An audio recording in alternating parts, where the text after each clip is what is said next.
Hello, I'm John Sargent, back with another video chat. When you see this, I hope to be out on the high seas off the coast of Cornwall. My yearly sailing holiday carries on despite the pandemic. With some members of my family, including my son and two grandsons, we're off on one of our regular West Country cruises in a chartered yacht. I've been in a state of excitement about this for some weeks. I can't properly describe the lure of the sea. We need a poem for that, something familiar, the sort of poem we're told will no longer feature in the GCSE syllabus. I must go down to the seas again, to the lonely sea and the sky, and all I ask is a tall ship and a star to steer her by. And the wheels kick and the wind's song and the white sails shaking, and a grey mist on the sea's face and a grey dawn breaking. The first verse of Sea Fever by John Masefield, who for nearly 40 years was the poet laureate. When he wrote it in 1902, he had served on a four-masted sailing ship, sometimes using stars to navigate. I'm pleased to say we will be relying on satellites. When you're out of sight of land, nothing is more important than knowing where you are. When I first sailed yachts in the 1980s, the Decca navigation system was nearing its demise, a point my brother Peter and I only fully appreciated when Decca sent us round and round in circles midway between England and France. We were on our first channel crossing from the Hamble.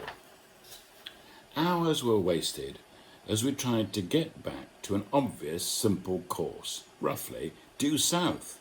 Mr. Decker, happy when near the coast, ordered us to circle as it desperately tried to locate a shore-based signal. Eventually we arrived at the entrance to Cherbourg Harbour. The current was so strong that we were travelling at about a knot, or if you prefer, a mile an hour, as we struggled in the darkness. We spotted the light on a small boat confidently moving into the harbour.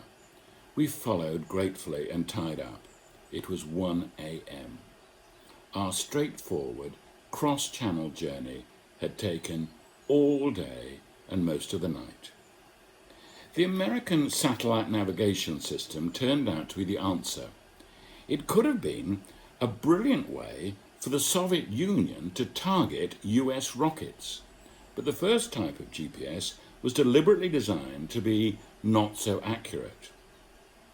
In the end, the Russians got round this, and 20 years ago, President Clinton signed an order allowing very accurate sat-navs to be developed for cars and, of course, boats. It was a huge boost for American business. The system on our yacht is designed to tell us where we are within 3 meters. Social distancing, I suppose. But sometimes, will we still be emotionally all at sea? What the electronics industry can't do is to overcome the vagaries of human nature.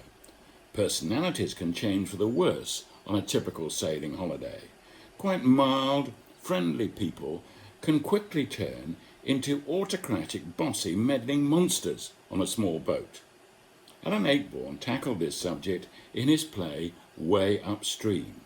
The boat drifts and twists into horror, with one of the characters nearly murdering another crew member. During rehearsals, using what looked like a real boat floating on stage, the water tank burst and flooded the National Theatre. The sort of thing which can happen to any of us on a boating holiday.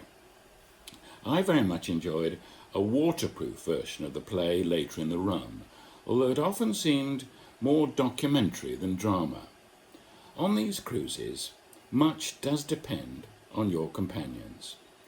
Close friends I've previously admired unexpectedly take extraordinary delight in providing extensive tutorials demonstrating their sailing skills. Many complicated methods are quite unnecessary. There are lots of books describing in great detail how to tie knots which you are very unlikely to need. Amateur sailing, I'm afraid, has a lot to do with showing off. none of us can completely exclude the urge to demonstrate how at home we feel on a boat. I must admit, for this trip, I've bought a new sailing cap, which I hope will enhance my claim to be a sea dog. It's a traditional design worn by German sailors based in Hamburg. A change of lifestyle, no less. As John Masefield concluded, it's something to yearn for. I must go down to the seas again, to the vagrant gypsy life, to the gull's way and the whale's way, where the wind's like a whetted knife. And all I ask is a merry yarn from a laughing fellow rover, and quiet sleep and a sweet dream when the long trick's over. Until next time, cheerio.